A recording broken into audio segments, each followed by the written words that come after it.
provided everything goes smoothly today and tomorrow, we should be in good shape. They feel okay, they feel fine. So again, as long as the protocols are taken, the right steps are taken, we should be good to go. Back to 500 mark in conference play. I remember former St. Louis Cardinals manager Tony La Russa, when they would get off to a slow start to the season, it was always, if they were ever under 500, he's like, we don't assess anything. The first thing we got to do, we got to get to 500, then we start building from there. So talk to me when we get to 500, and that's what you did on Saturday at Little Rock, back to 2-2 in the league. Yeah, it's been, the whole season has really felt like start, stop. Never really be able to get into a rhythm or a flow. So now I finally feel like we're getting that way a little bit, and getting guys back, and then just when we think we're going to get guys back, we have 2 more go down. But again, I think that we're starting to develop our. You're always a work in progress. We've talked about this on the very early shows, Eric. You're always trying to become what you think you can be throughout the season. And I think although you don't want to learn through losing, I think a couple of those games, the Martin game, the Southern Indiana game, of how we played and the moments in which we played that allowed us to get down big in those games. I saw a little bit of a change in our guys, in our approach and our attitudes towards it, of not allowing that to happen. And you look at the Little Rock game, and you look at the Edwardsville game, the 2 games that we have won in league, it's been from start to finish. And I think at Little Rock we got down 2 with trailed for 11 seconds in that game. And it was at the 11-minute mark, so it was only 11 seconds. So in our wins, we've only trailed by 2 points for 11 seconds in our 2 wins. So again, that to me, that just reiterates to me that our depth, the way that we play, the intensity in which that we play, we can compete and obviously win road games in this league, which are huge.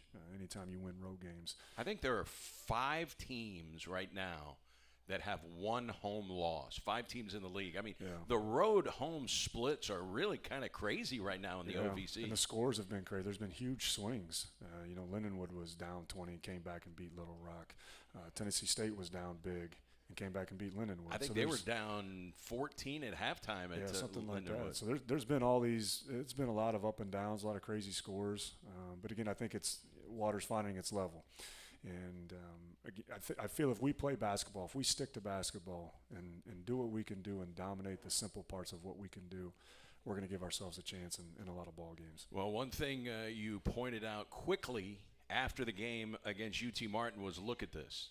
Look at the free throws that they made and look at their paint points, because they didn't dominate you in terms of actual paint points. But when you add in the free throws, then you were like, listen, we were dominated in the paint. That has to change. Well, it changed on Saturday. You outscored the Trojans 42-22 in the paint. Yeah, it's huge. It's what we talked about, too. As you said earlier about Coach La Russa, I think that's a great thing, a great line. When we were evaluating ourselves going into that Little Rock game and a quick turnaround, that's something we talked about with the guys the night before. There were just a couple areas. Obviously, we had to get better defensively. Edwardsville, you look at the field goal percentage, it was 38%, I believe, in the first half, and they finished the game at 40% field goal percentage. And our losses, it was these ballooned statistics defensively. Points in the paint in our losses dominated. The UT Martin game, free throw and points in the paint was almost over 60, if I'm not mistaken. They outscored you 30-9 from the line. And you can't win. We can't win basketball games that way. Maybe you can win one, but you're not going to win consistently playing that way. And a lot of our fouls too, Eric, the free throws. So there's going to be free throws, good players, Parker Stewart, Simon. There's going to be guys that put pressure on you. And obviously teams are going to get free throws here and there. But we were just having undisciplined fouls 40 feet from the basket, 50 feet from the basket, 80 feet from the basket, which now teams like that can shoot free throws. I think they went 30 of 38 from the line, if I'm not mistaken. So now we've just given points away. We give points away in transition on pick 6 turnovers or not getting a defensive rebound and closing a possession. So there's a lot of those little things that we can control in ourselves. I think we got cleaned up, and we had a different look, a different way about us against Little Rock. That I think that needs to be what we are as we move forward. Something else in the game, the three-point shot. Now, you've been a pretty good three-point shooting team. You did not shoot the three well against Little Rock, and it did not cost you in that game. And they were unbelievable. 8 for 14. At one point, they were 8 for 11 from three-point range, and that's been one of the strengths of your defense is defending the three-point arc. But you did not shoot the three well. 6 for 26 didn't cost you. Yeah, and I thought we had great looks early.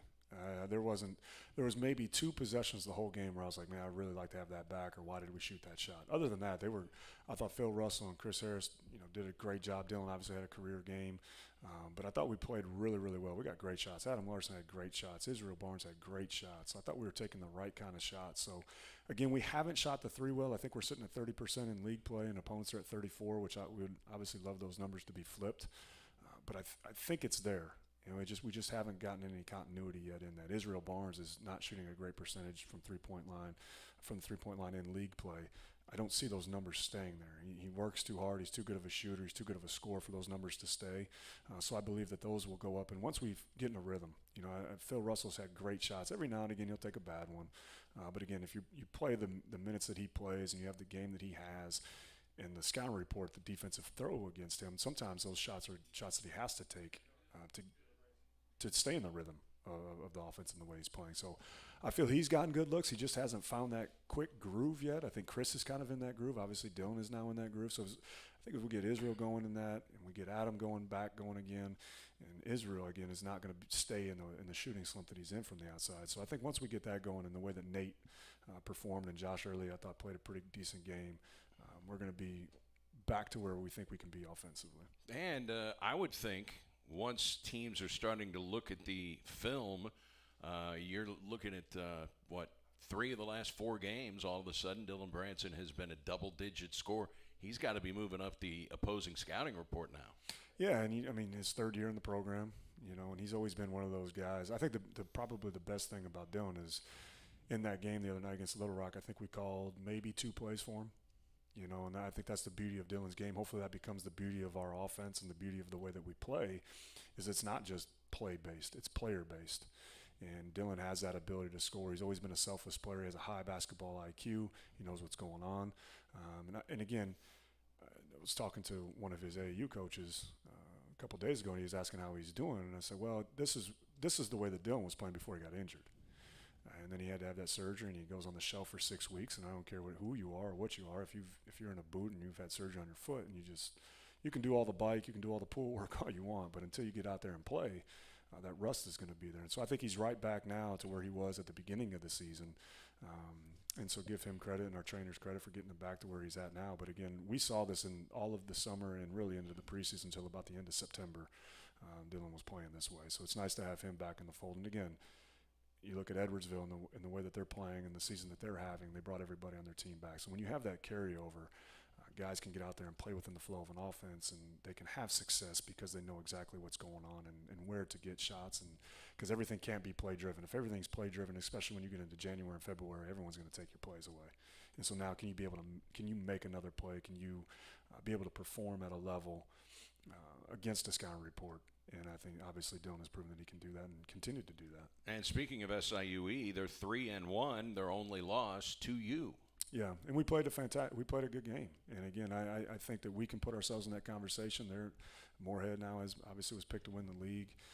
So I don't see a reason why we can't continue to put ourselves in that conversation and play the way that we played against Edwardsville and Little Rock. But again, we have to understand that it's the basketball playing is what has made us, because we have good enough talent, we have good enough people, we have good enough players. We focus on and the things that we can control: the defense, the toughness, the sharing of the basketball, which I thought we did a phenomenal job of against Little Rock. That can be this team's recipe for success. Chris Harris, it's odd that he didn't get to the free throw line. He gets to the line a lot, and he's one of those dependable free throw shooters. Russell and Harris, those are your best free throw shooters. Obviously, you want them at the line. They're handling the ball late in a close game, especially if you've got a lead. But Harris, he's shooting the ball well, Coach. He's 7 for 13 in the game against Little Rock, 2 for 4 from 3. And if I said before the game who was going to be the leading rebounder today, probably wouldn't say Chris Harris, but he and Nate Johnson each with 7 rebounds. Yeah, and I think Chris in league play is averaging 5.8, so getting 6 rebounds a game as a guard is huge. That is huge for us. You look at Chris's body and the way he moves and the passes he makes, there's not a whole lot that Chris can't do on the offensive end. He looks different maybe than a smaller point guard that's fast and can get this place and this, but there's not a lot that Chris can't do offensively. And I think we talked a lot about it. I keep talking about it, but even going back a year ago to Manny as a senior, you always get to that point where a lot of the noise and a lot of the distractions just fall off. They just go away, and all you focus in on is what you can do and how you can help the team, and all you want to do is win. And I see Chris getting to that. I see Nate Johnson getting to that. I see Israel pressing a little bit because he wants to do one. He wants to perform well. So I think that'll come because he's missed a chunk of time too. But Chris is he's in a good place. He's just in a good spot for him, who he is and what he can do. And so it's nice to see him to be able to do that because he has the body to get rebounds. He has the ability to get assists. I think he's 10 assists, 3 turnovers in league, or 10 and 1. Dylan is the exact same as him, and Phil is 18 to 8. So those three guys that handle the ball a lot for us are doing a really nice job. We're plus 15 in league play on assists. A lot of that has to do with Chris, and there's just a lot you can do with him. You know, there's a lot that you can do. You can put Chris in the mid post. He can be a ball handler. He can be a decoy off the ball. So just a multifaceted player for us. But again, defensively, he can even go to another place and another step. And if he does that, then I think you're talking about obviously an all-league guy. And if you look at the game against Little Rock, DJ Smith is a small guard, and sometimes Harris was guarded by DJ Smith, and he was able to take him into the post. Yeah, and we got in a pinch there. Phil got tired. And so we put Chris at the point. I can't remember if it was, Dylan probably remembers, but I can't remember if it was Smith that stole the ball from him and got a dunk. But it was not Smith. It was not Smith. No, it was. Was it number 1? Yeah. I got head coach amnesia. Yes. I only remember numbers now. Yeah, It was number 3? Gordon. Yeah. Or Palermo 3. Yeah. And so it's in those moments, Chris has the ability, again, if he can take another step defensively, if he can take another step offensively and be able to handle that ball full court when he's tired and give Phil a break and get Phil off the ball, because Phil can be off the ball as well. Not be so dependent upon a half-court set to be able to do that. We have different looks and different actions to get Phil off the ball, but now if Chris can be that guy that can handle it the full length of the floor and we don't have to worry about that, we can go to another level because now you become that much more difficult to defend when you have two guys that can handle the ball and play that way. Boy, also, I think sometimes maybe some people forget Chris Harris he is a strong cat. I mean, he's a strong guard. I mean, sometimes guards may not be really strong. He is a strong guard. Very strong, and he's old. I mean, Chris is old. He really is. And 24. So he's starting to get that old man strength. So, but Chris does have that ability. He has a really good vision. Eric, he's got great vision. He's got great vision off ball screens. He makes good passes. Sometimes he gets himself in a little bit too much trouble trying to force it. But he's got really good vision, really good basketball player. And again, it's nice to see him having success and playing the way that – I think the main thing over everything is he has been very, very efficient. And you need efficient players if you're going to produce and have a good season. And right now he's doing that, and we need him to continue to do that. And Philip Russell, very much under control. I know, he had the technical foul against UT Martin, fouled out of the game, but he gave you 36 minutes on Saturday, 1 foul. Yeah, he was. And again, as you mentioned, their little point guard was a tough match. He was fast all over the floor, really good in transition. I think that's the next evolution or the next understanding for Phil, too, is not only are you a good player, but you're going to, and at the top of a lot of people's scouting reports, but now that other guy that you're going up against knows that you're a good player too. And so you're going to get, not only are you getting everybody's scouting report, you're also getting everybody's best effort against you, whoever your particular matchup is. So he was ready to go against Phil and made him work for a lot of things. And again, I thought Phil got us off to, I mentioned it earlier, we had great looks against their 1-3-1, and we had talked about it a little bit after the Martin game, kind of a different style that they play and bringing both of their big guys out to the half line. I thought Phil did an excellent job of getting us shots and getting into the paint and not forcing the issue and really set guys up. And again, those shots will fall. I think those shots will fall. He had a beautiful pass to Nate. Nate got a dunk in transition. And again, late in the game, he missed the one free throw, but he made the free throws late. And so it's being that closer, controlling the game, being a closer. That's part of being a complete basketball player, and that's really about being a point guard. And how about Nate Johnson? All of a sudden, he's dunking. That's for one thing. He had a dunk against SIU Edwardsville, a really nice one, and he dunked in this game. 8 points, 7 rebounds, and played 27 minutes. Yeah. That's got to be close to a season high in terms of minutes played for him. I would say, and probably a career high. Really, I wouldn't think that he had played that many minutes up to that point. And we need it. We needed it. We didn't have a great game from our bigs in the Southern Indiana game, and I'll give our guys credit. They came back with a good attitude. And to see Nate produce, I think a lot of the things too is that you always want to see guys take coaching. And I've seen Nate take coach. We showed some stuff on film. I think he was getting himself in trouble, and going back to what I was saying earlier about a senior and thinking you have to be the guy that does everything for the team. I think he'd get himself in trouble when he'd catch in the low post and he was taking too many dribbles and teams were collapsing on him and stealing the ball from him, and he was having high turnovers. Then he gets frustrated. Now your mind goes to a different place, and then you can't execute and carry out your defensive assignment either. And so I think we showed him some things on film. He was able to see and understand. He's dribbling less, and he's being way more productive because Nate's got a really good IQ. You know, a lot of the big guys are just kind of out there, to be quite honest with you. They're just big, and hey, ball screen, dive. If you catch it, great. Hopefully you make your free throws. But Nate has a very good IQ. He has good vision for a big guy, and he really understands what's going on. And it's more so him of just having a calm mind and a calm presence about him, to where now he knows exactly what he can do and how he can be successful. And the way he played against Little Rock, if he can do that, I think he scored it 8 and 7. I'll take that any day of the week. He's shooting 60% from the foul line, which is an improvement. But again, he was very, very active defensively. He got his hands on a lot of balls. He protected the rim. He had a couple block shots. And I think sometimes you can look at a stat sheet and say, oh, we only had 1 block or 2 blocks, but he affected and had a presence at the rim. He had a couple strong walls. There were a couple possessions that we didn't get that they ultimately got back, but Nate was active in the pursuit of the ball, and it just wears on you after 40 minutes. And so there's other ways that Nate can affect the game and help us win, and I thought he did a great job of that against Little Rock.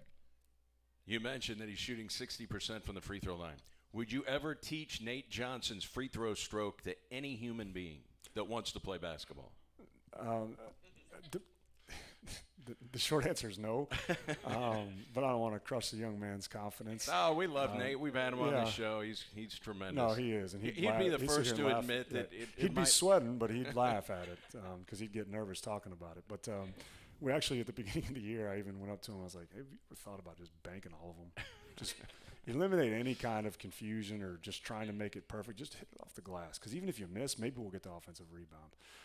It's like that basketball game that you'll see, the arcade game, where you want to bank them all. Right, you want exactly. to bank them, right. Exactly. Just eliminate all kind of any other thing that's going on and just try to bank it. That way you can just one simple thought. But again, give him credit. He worked on it. It's something he worked on in the offseason and knew he had to get better at and improve at, and he has. And so give him credit because, again, if he continues to play like this, he's going to get fouled more. You know, he just is. And again, with our good guard play and the spacing, the way that we kind of play and run offense, he's going to get opportunities. And so we need him to cash in. And you've kind of had a up and down season from the free throw line because last year you took and made more free throws than any team in the OVC. You shot it better last year, and I know it depends on who is going to the line. But like the Southern Indiana game, okay, you end up losing by 5, but you miss 14 free throws in that game. Whereas, other games, you go to the free throw line and you've knocked them down. It's just kind of been a little up and down from the line. And again, I think it goes back to how we played. I don't know exactly what our numbers were from the free throw line against Edwardsville. But again, those games that we've been consistent and ready to go from the start, we normally have produced and not had ups and downs. And the games that we've played up and down as a team, we've been up and down from the foul line. So again, to me, that just goes, what is free throws? A lot of it is just mental. And so if we are just constantly up and down as a team throughout the course of a game, you're probably going to be up and down when it comes to the foul line because your mind is not in the right spot. So I think those things really go hand in hand. But again, with the guard play, we've talked about Phil, we've talked about Chris, obviously Dylan is here, but we can draw fouls. And that's what I got a little bit frustrated in the Martin game just because I didn't feel it was the same kind of game. And those types of games happen, I guess. But I think we have too good of guard play, we have too good of spacing, and too good of players for people to just hone in and sit on one particular thing. And once we start shooting the three a little bit better, which I know we will, I think we can get right back to where we were a year ago. Boy, you've had some good games that you've shot from three-point range. Yeah. And again, it's more so the consistency and the efficiency as opposed to just what one singular number may say. So again, I think Phil's had great looks from three for the most part. And just some of those haven't gone in. Some of it may be he's just a little bit shocked that he's even been in that open sometimes. I think he's attempted the third most three-pointers in the conference. Yeah. And he's up there. I think he's fifth in made threes. I mean, so, he's – Yeah, and he's I don't know his exactly threes. what I always like to look at just the OVC only statistics because that's what, and so a lot of the numbers I go off is that. But again, there's not a guy out there that when they shoot, I'm like, man, he probably shouldn't shoot that. You know, Israel Barnes, if you look at his numbers, whatever it is, 16, 17% right now in league play.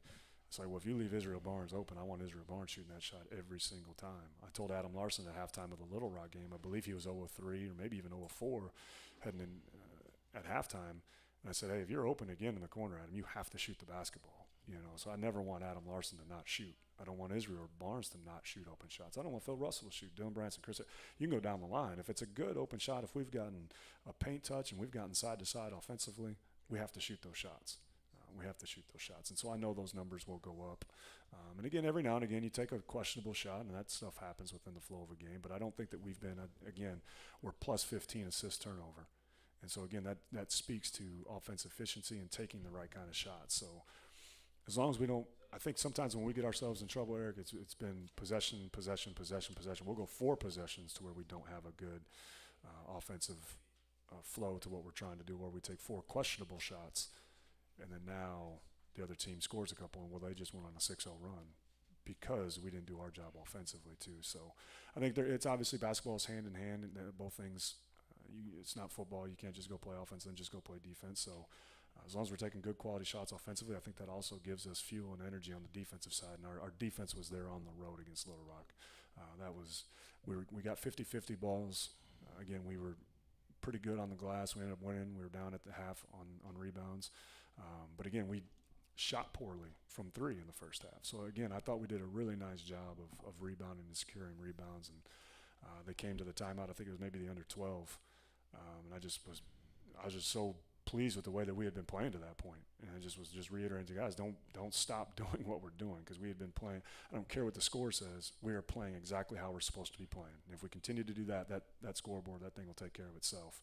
We were playing really, really well on both sides. It's a minor thing, but what do you think of the new 5 media timeouts in the second half?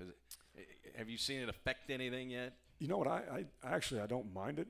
I thought it was going to make it slower, and I wasn't sure how it was going to go. It seems weird to take a 17-minute timeout because it's never happened before. Yeah, I think it's good for our team for whatever reasons, and it has been to this point. Dylan is here, and so the one play that sticks out in my mind, what it does, I think, is it allows us to or other teams, the flow of the game in the first half. Because normally people just hang on and they're just use it or lose it timeout, and they'll kind of spread it in wherever. But then in the Edwardsville game, I think there was maybe 6-7 minutes left in the first half. Dylan dove on a loose ball and called timeout, and we had already used one earlier.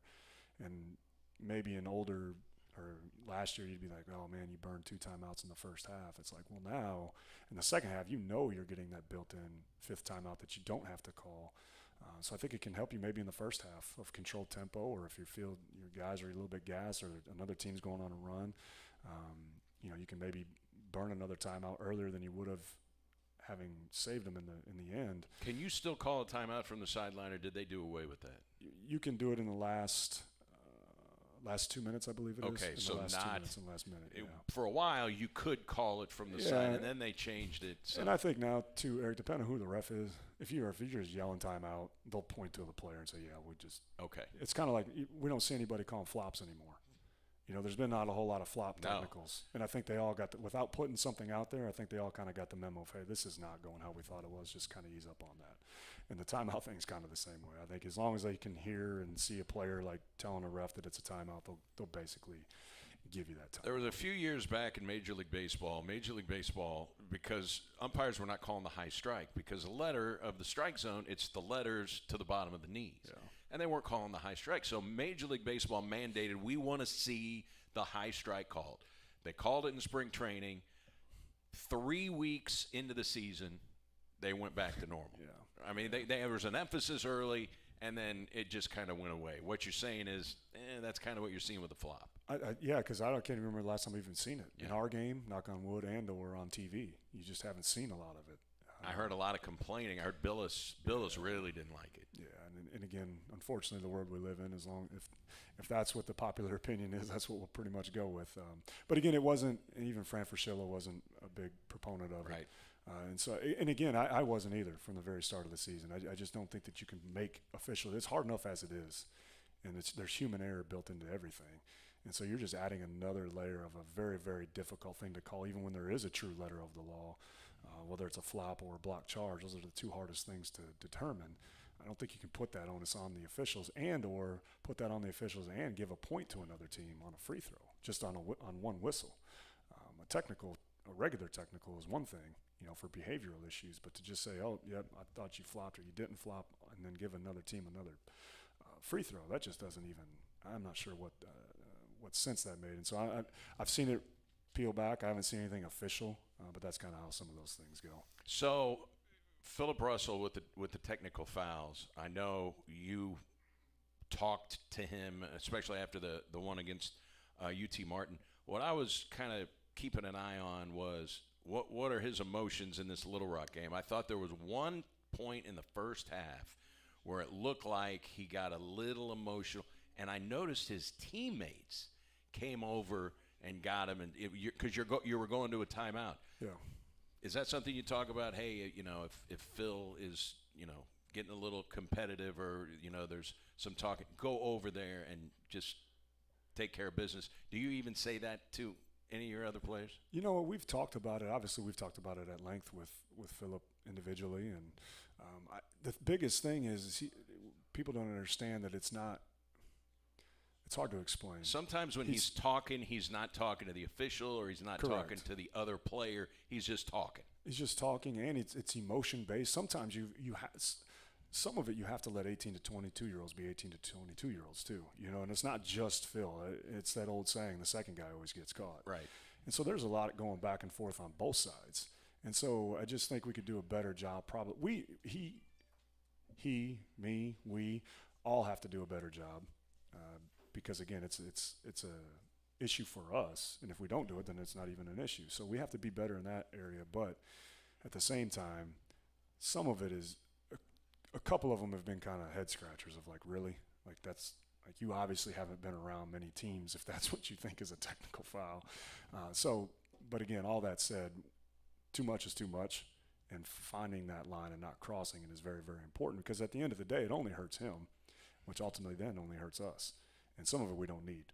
And I think that's getting to that understanding and that point is very, again, going back to the free throws, you're just giving teams other points for no reason. Just giving them other points. And then I told the guys before the game against Little Rock, we've had 6 games decided by 7 points or less. We've had 2 7-point losses, 2 5-point losses, and 2 2-point losses. And then you look at the free throw disparities in those games, and how much of that is self-inflicted, how much of that is away from the basketball, how much of that could we clean up. And if those numbers, I think it was 41 free throw attempts that opponents had shot more than us on the season. And so now think about it, that's 10 in a game in league play. And so now if we just cut that down to 5, how many of those other games would we win? Yeah. And so that's just trying to give them those points of emphasis, and those, because you can go back to any point in a game. We could go to the SIU game, Chris had a wide open look to win the game. And if you'd have said before the game, hey, we'll give Chris Harris a left wing 3, wide open, nobody around him to win the game, you'd have took it. But you can point to a lot of things outside of that shot. You can talk about a free throw block out in the first half where they got the offensive rebound and hit a 3. And so there's a whole lot of things that you can point to as opposed to just that one shot that you don't know if that shot's going to go in or not. But I do know that Dylan Branson, Chris Harris, Philip Russell, Nate Johnson, Kobe Clark can block out every single time on a free throw. And so it's controlling the things that you can control, and emotions and energy is something that we can control individually and collectively. So you got a technical foul in the UT Martin game, and I think I know why you got the technical foul. It is got to be frustrating. I know it's frustrating for the announcer when an official is literally 3 feet from a play and calls this, and the official at half court comes sprinting at top speed over to overrule the play. And I think that may have entered into your frustration. I was frustrated with the way that we play. A lot of my technicals, Eric, have come because I'm frustrated at the guys. With the team. And then I take it out on the official, unfortunately. Do you ever I wasn't trying to get a technical. Do you believe in getting a technical foul to fire up your team? I mean, I know some guys on occasion, that's not a standard practice, but I know there are some coaches that will do that to fire up a team. No, you know what? I've not done that. I've gotten 4 technicals in my career. I can remember all of them, and I only try to get one of them. And so sometimes Gotcha. and I think maybe that's why maybe I understand why Dylan gets them or Phil gets them. Sometimes you just get into a competitive space that you don't even realize what you're doing. Mine normally come from being out of the box or being demonstrative with my hands. It's not necessarily something I say. But I've not done that. I've not had that philosophy. I know I've read a couple books, and Phil Jackson's book, he talked about that, getting a strategic technical. Popovich would talk about getting strategic technicals, and obviously that's a different kind of a game. And there's so many of their games in the NBA that there's a different type of a chess match with that. But no, I've tried not to let that affect. I've seen something with Bobby Hurley, and he's got something written on his arm, coach my guys, because he gets so amped up and so competitive that it takes away. He got a technical against Xavier, Little Rock playing Lindenwood. I think they were down 1 or 2, and their coach Walker, got a technical foul, which if he didn't get that, and then they came down and hit 4 free throws. Now the game is essentially over. When if they would have made both free throws, now you're only down 3, and it's a 1-possession game. So there is a time and a place, and you never want to be the reason why. Even when at halftime, and I don't want to say I necessarily apologize, but I wasn't trying to get a technical, because in that moment it was a 6-point game. Yeah. They missed one of the free throws, thankfully. But again, I can't be preaching to the guys about, hey, control your emotions, don't give them points, and then here I am giving the other team points. But again, there is a level, though, where you feel you have to stand up for your guys. And I think some of that comes into play, and it did in that particular instance, just because I don't want our guys saying anything, so I have to be able to be the one to stand up for them, and when things aren't going how we think that they should be going, but we have to be playing the right way and being tough and make people make calls, as opposed to just being so result-based and result-driven. So what's the funniest technical foul story that you have? And I'm not talking about you getting a technical foul, just a technical foul. You were witnessing a technical foul. It was absolutely hysterical. We had a game that the SEMO women were playing at Tennessee State, and the coach back then, his name was John Ishii, great guy. And it was the game where Lachelle Lyles, that year she led the nation in rebounding for SEMO. She got 32 rebounds in a game. But he felt they were not getting calls, the whole thing. So he gets a technical foul, and then after the free throws are made, they're going up and down. Next call, all of a sudden, and I'm sitting behind the bench, necktie comes flying, just silhouetted into the air and lands right in the middle of the basketball court, and that was it. He was gone. But that's the funniest. I once saw him get 3 technical fouls in a game at Eastern Illinois. He got the double technical, so his second technical he was out, and on the way out, they gave him another. So one. I actually saw 3 technical fouls on one coach. You got a funny technical foul story? You know what? The only one that I can remember really is Coach Weber. He got one, and then afterwards, he just, Coach didn't know what he got the technical for, and the ref came over, and it was an experienced official, and he just was like, Bruce, I'm just tired of you yelling at me. And Coach Weber was like, I'm not even yelling at you. He's like, and then he gave this long story about why he talks loud. He's like, I grew up in a house with my sisters, and he's like, he gives him like his life story of why he's screaming at him, and the reason that he's not really even screaming at him. He just has to yell at him because he grew up in a house with sisters and brothers that they all had to just scream and fight for what they wanted. Is that why he has no voice all the time? Yeah, it's just, and I was just sitting there thinking to myself, like, here we are, I don't know who we're playing, Baylor, Kansas, Texas, whoever, name it. And I'm like, our coach is up here just explaining his life story about why he's yelling, and the reason he yells is because his dad, mom, and whoever else couldn't hear, and he had to yell at the house. So what you're saying is the official gave him a fatigue technical foul. I'm fatigued at you. I would always and I'm think giving of you a technical. that commercial with the official where the guy's in the recliner and the wife is yelling at him at home, and then they show him then being an NFL official, and they're like, well, how does he do it? And it's like, well, because when he goes, he's just getting yelled at. And I think that guy was the same way, but he had enough at that point. He's like, here, I'm done, Coach Weber. All right, time to get Dylan Brandt. We gave him enough time, hopefully, to eat his lunch. He's now wiping his face with his napkin, so he is enjoying the delicious food here at Wings Etc. We'll take a time out. We'll talk with Dylan Branson coming up, and then we'll have one more segment with Coach Korn and to talk about the Lindenwood Lions, who will be in Cape Girardeau on Thursday night. Dylan Branson joins us when the Coaches Show returns after this on SEMO ESPN.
at our Cape Girardeau location next week. In fact, for the next 2 weeks. The Red Hawks coming off a big win over Arkansas Little Rock 74-68 on the road. And the game was not decided at the free throw line in this particular game. Both teams hit 10 free throws in the game. But the number that jumps out on this particular box score is the fact that Dylan Branson set yet another career high with 19 points in the game. And Dylan Branson joins us right now on the Coaches Show. How are things, and what was for lunch here? I know you're a frequent restaurant, how am I going to say it? You frequent Wings, etc. a lot. Let's put it that way. Yeah, Wings is one of the spots we'll go to with my family after one of the home games. Grab a good meal, get some of the free wings after a win. It's definitely one of my favorite spots. So you are from St. Louis. Do your parents or family members, do you have someone at every home game or pretty much every home game? I haven't had a home game yet where at least not one of my family members has been here. Usually my parents and grandparents are at pretty much every home game. And my brothers and nephew and niece will come when they can make it, so that's always nice. That's one of the benefits about being in Cape Girardeau. It's so close to home that they can come and watch me play. So we've been around you've been here for 3 years now, so obviously we've seen every building in the OVC. We haven't seen Lindenwood yet. We will. We've seen Southern Indiana. When you look around the OVC, where do you rank the Show Me Center? I know when Murray State was here, to me, the top two buildings were Show Me Center and Murray, Kentucky. You play in a pretty good facility. Yeah, I think the Show Me Center is the best in the OVC. That's my opinion. It's definitely one of the biggest arenas. I like that it's kind of older. It gives it a little bit of old school. I like that. The bigger buildings, older buildings, they're kind of nice. And we got one of the best atmospheres, I think, too. A lot of the places we played at so far, they haven't brought out quite the crowd that we've had so far at the Show Me Center, so that's been nice as well. It opened in 1987. It doesn't seem, I mean, when I look at it, it doesn't look like it's 35 years old to me. Definitely not. You know, the Show Me Center, the staff there, they do a good job keeping up with it and keeping it nice and clean for everybody, so that's always good. All right, let's let everybody know they did not see you early in the season. That's because you were coming off a surgery. You had a kind of a weird injury. Explain just exactly what it was, and weren't there multiple injuries? Yeah, for sure. I noticed some pain in our preseason workouts in my ankle, and I kind of tried to push through it. You know, I thought, okay, I maybe just twisted it or something. It'll go away in a few weeks. And unfortunately, it didn't. So we ended up getting an MRI, and Dr. McFerrin definitely found a couple things wrong with my ankle. So he went in there and fixed me up a little bit. I had a bone spur and a piece of dead bone floating around in there. And You had a piece of dead bone floating around in your ankle. Correct. I would give you the big fancy words, but I'll probably mess it up. So I'll just leave it at that. Now, when you went in for the surgery, when they removed it, did you say, hey, could you put that in a jar for me? Did you keep it? Nah, Okay. I didn't want to All see right. that. You can just keep it out of sight. I'll be good. All right. So is this the first time you've really been injured? Unfortunately, no. Okay. I actually had surgery on my other foot at the end of my freshman year. I fractured my my left foot in the OVC tournament game against Morehead State, which was the very last game of the season. So I had a surgery then. It was a pretty quick recovery. So this is the second time Dr. McFerrin worked on me, and I was pretty confident going into the surgery that I'd have a good recovery. How about now? How's it now? Oh, it feels great. I tweaked my other ankle a little bit against Purdue Fort Wayne, so I just kind of got over the hump on that one as well, and I'm back feeling pretty good. You actually came back in the game against Purdue Fort Wayne, didn't you? I did. You didn't play in the then- second half, though, right? Correct. I went out there back in the first half, and I just feel like I wasn't much of a help to the team, so I had to be honest with myself and just sit it out that second half. Did you know Chris Harris could dunk? Yeah, Okay. I did. He dunked in a game a couple of games ago, and I went, wait, has he ever dunked? That's got to be the first time I've seen him dunk in a game. He did get one at Missouri State last year, Okay. I believe. He had a Okay. little and one dunk that, he never let us live down. So he's got his first dunk of the season now. He's been letting me hear it ever since. I was You gonna know, say- I have a dunk and you don't. So Can you dunk? I can. It's not All right. really one of my my specialties. It's not a big part of my game, but I can get up there and dunk one. SEMO had a really good player here several years ago named Denzel Mahoney. He ended up going to Creighton. And I swear, we had him on the show, and, I mean, he was all-conference, second leading scorer in the league, and we challenged him. He claimed that he could dunk, and I've never seen it. And finally, before a game, during warm-ups, he got my attention, and he went up and dunked and proved that he indeed can dunk. Who cannot dunk? Can Russell dunk? Oh, yeah. Phil can squeeze it in there. Okay. Just a little bit. He'll Is there tell you he's anyone the that best dunker in the world, can't though. dunk? Gallons, can he dunk? I don't think so. Okay. I haven't seen Tevin attempt one, but that would be impressive if he can get up there and dunk it. We know Corn can't dunk. Yeah, I guess. He stopped what he was doing. Lunch was over. He says he can. He can dunk. I believe he can.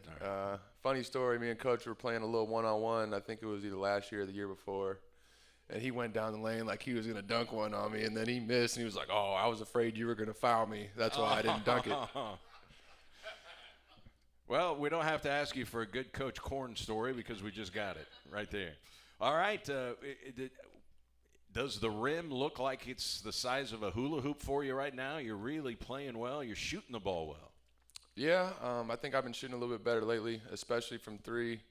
But one of the biggest things, I feel like I've just been getting easy buckets to kind of get me going, get out in transition, get some layups, take some charges, that gets some energy going for the team and for me. So I've just been trying to do the easy things, and it'll help get me going from three, and I've seen it's been working. What was interesting was last year you ended up shooting 32% from three, and someone may say, well, boy, 32%, that's not going to lead the league.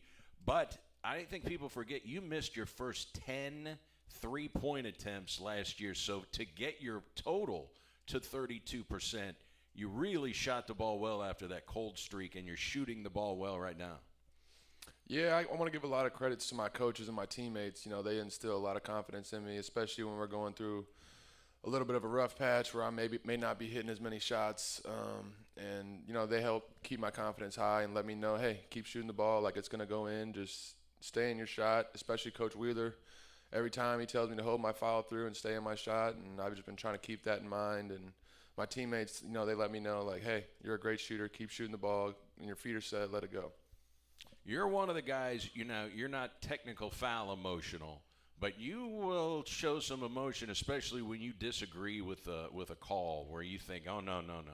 I was set. That is a charge, or that was a clean block, or no, I didn't get him with the body. You're a guy that will show a little emotion from time to time. Yeah, I think that's definitely one of the big parts of my game is I'm very passionate and I'm a competitor. So I've been trying to do a good job of kind of being on that line where, okay, it's not detrimental to the team. We can't be having technical fouls all over the court out here. So in high school, that was one of my things. I probably received a little bit too many technical fouls. So coming into college, I had to keep that in mind, like, okay, keep my temper under control, try to be more level-headed. What was it like growing up in St. Louis? Oh, it was great. I love it. I've known Kobe and Phil since we were little kids. We've been playing against each other for a really long time. I played with them as well. It's just a great basketball environment as well. I feel like the competitive scene for basketball in St. Louis is really good, and it helped me coming into college. Like, I'd already competed against some of the best. So has Melville ever won a state championship? No, sir. Not in Okay. basketball. So Not to my knowledge. They've got bragging rights, man. Vashon's won 16. Yeah. Yeah. My senior year, we managed to get them on the schedule, and we went and played them at Vashon, and that was a good game. Were they both there? Oh yeah. Okay. It was all of our senior years, so it was Kobe and Phil's senior year, my senior year. My Melville team was pretty good, so we got to get that game scheduled, and that was definitely a fun one. It was a 2-point game with like a minute left. They got up on us early, but they ended up pulling it out. Well, you won 2 district championships at Melville, so that had to be fun. Correct. Yeah, that was we won districts for the first time in like 20 years, and actually my class was the winningest class to go through Melville ever. So that was pretty cool to experience. Melville wasn't really used to having a very good basketball team, and we were able to get a couple 20-win seasons and a couple district championships. So that was a fun time, for sure. All right. Did you play any other sports growing up? Yes, I did. I actually started off soccer. I played a little bit of soccer growing up, and then I transitioned from soccer to football. So basketball and football were kind of my main two. Going into high school, my dad kind of convinced me, to let the football thing go and stick with the basketball. It would kind of be hard to be a middle linebacker and a guard at the same time. It's a little bit of a different body type, and I didn't feel like trying to go up and down in weight and do all that. And I love basketball more, so I stuck with basketball in high school. Let people know that may not have played both football and basketball in high school. In football, you can be in the tip-top shape. You're in great shape. The season is over. You are not in any better shape as a football player. And then you go onto the basketball court, and you're like, man, I thought I was in shape. It's a different kind of shape, football and basketball, isn't it? It's way different. That was one of the big things. Like when I was younger, I tried to stay training basketball as much as possible. So like you said, when that time for basketball season did roll around, I wasn't super gassed or out of shape. But people don't realize in football, you're probably going for sprinting 10 seconds, full out 10 seconds, and you get a 30-second break every play, which is nice. Football games, I say, are very, very exhausting, especially after the game. But during the game, basketball it's easy to get tired out there. It's easy to get gassed for sure. All right, what's the mood of the team here? You're coming off a big road win, a chance to climb over 500 Thursday night when Lindenwood comes in here. Oh, yeah, morale is up right now, definitely, for sure. We got to have a good week of practice so we can defend home court on Thursday and hopefully go on the road and get one on Saturday. It's always nice knowing that our next game is going to be at the Show Me Center, though. We don't have to travel, sleep in our own beds, and we get to play in front of the home crowd and see our family and stuff like that. So we're ready to defend home court on Thursday. Boy, it's never fun to think ahead about 6+ hours on the bus to Moorhead, Kentucky, is it? No, that's not really the best trip in the world. They're probably one of the farther places in the conference. Now that Jacksonville's gone, and Eastern Kentucky, this is the longest trip. For sure. My freshman year, I didn't think it was going to be as bad as it was. I was like, oh, it's in Kentucky. Kentucky's right here. It can't be too bad. 7 hours later on the bus, I was mistaken. A little bit of a haul to get to Moorhead, Kentucky. And right now, you've got to be as confident playing college basketball as you ever have. You look more confident than I've ever seen you. For sure. I feel like I'm definitely a lot more confident. The game has slowed down for me a lot, especially like with the pace and stuff. I'm feeling really confident. I feel like when I'm in attack mode, we're a better team overall. So it keeps everybody honest, so they don't just hone in on Phil or Chris, or if Nate or Josh get going, they have to respect and guard everyone. And I feel that we're the best SEMO and I'm the best version of me, so that's all I've been trying to do. All right, and playing with Chris and Philip Russell in the backcourt, that's got to be confidence building as well. I mean, these guys are really these are all conference caliber players you're playing with. For sure. And like I said earlier, those two, they really trusted me as well. Like, even say bringing the ball up, like Phil's not going to deal with somebody guarding him 94 feet. If no one's guarding me, he'll just throw it back to me. We'll bring it up, get into our stuff. But it's great playing with those guys. They really give me the ball in spots where they know I can succeed, and I think vice versa. We've been moving the ball really well on offense, and that's been paying off for us. Going to be fun. The Lindenwood Lions will be in here on Thursday, and then the Red Hawks travel to Moorhead, Kentucky. Congratulations on the recent success. Best of luck moving forward, especially Thursday against Lindenwood, and stay healthy. Thank you. I appreciate you guys having me. All right, Dylan Branson. Coach Brad Korn will rejoin us. We'll get one final thought here about the Lindenwood Lions when we come back. It's the Red Hawks Coaches Show from Wings, etc. on SEMO ESPN.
in Jackson.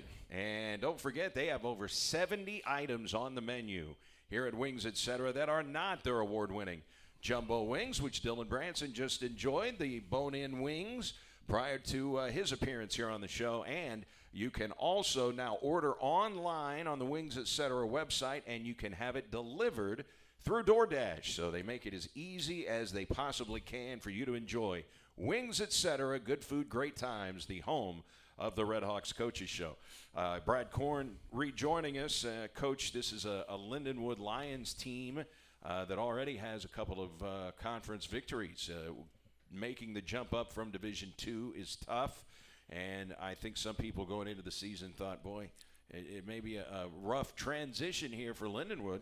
They've already got 2 conference wins. They're a pretty good team. Yeah, and you saw their football team jump in and have success right away, which, again, maybe people thought they would or would not. But statistically, they had the best quarterback in the conference. Yeah, so and then you look at their basketball program, and I'm not exactly sure what the women's program is doing, but they've been 1-14. Is that what it is? Okay. Yeah. But they've been competitive. They're a competitive group. I think they've got some injuries going on because there's some roster guys there that aren't playing that I thought would be playing. So I think they've got some injuries going on. But just watching that Little Rock game, because obviously that's who we just played, and that's who Little Rock had played before we played Little Rock. Just a tough, scrappy team. They don't give anything away. Of course, they're going to play with a chip on their shoulder because, again, everyone's telling them that they weren't going to be anything. Coming to D1, you won't win any games. And so they've obviously proven that wrong. And I think it just goes to show you in college basketball, Eric, it doesn't matter if it's Lindenwood playing SEMO. It doesn't matter if it's OVC. It doesn't matter if it's North Carolina. It doesn't matter if it's Duke. If you don't come and play in college basketball, you're going to get beat. And so I think our guys will understand that. Obviously, Dylan Branson, Phil, Kobe, we have St. Louis type guys will understand and know what that means and be ready to go. But again, a lot of times to me, it's not necessarily Lindenwood, it's SEMO. You know, making sure that we're in the right spot mentally, spiritually, physically, because if we take care of ourselves, obviously we see each other every day, so we got to make sure that we're the ones that are right within ourselves before we start worrying too much about somebody else. Chris Childs, Kevin Caldwell, they're 2 guards. What's interesting is they are 1st and 2nd in the league in minutes played. They don't come off the floor. Yeah. Childs is their top scorer, 34 3-pointers made. He's made a 3-pointer in 15 of their 17 games.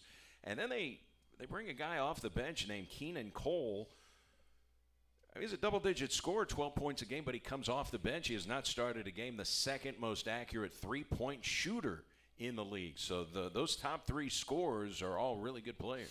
Yeah, and you look at, again, we've talked about, Lindenwood really could have been 3-1. I believe they lost by 1 or 2 to Eastern, if I'm not mistaken. So they could be sitting there at 3-1 at the top of the league.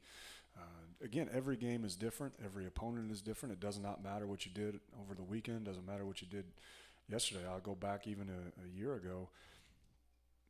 Eastern Illinois had beat Murray State and Austin Peay on their swing before we showed up to town, and then we beat them. So again, it doesn't who you've played, when and where and all that, it doesn't necessarily – there's good players everywhere, and everyone's got a different path, especially now with COVID. This guy could have been here. He could have not been – you were just mentioning you couldn't find stats on one of their guys, until 2019-20 season. Exactly. So there's good players everywhere, especially with COVID. That's kind of thrown another variable into it because, again, guys could have been sitting out or they could have opted out or transferred or whatever. Now you had the portal. And so I think we've got a couple more years here before you really start to get back to what you really used to know heading into game and really what teams were about before you played them. And a team you want to keep off the free throw line, Coach, they're 72%. That is 3rd best in the league.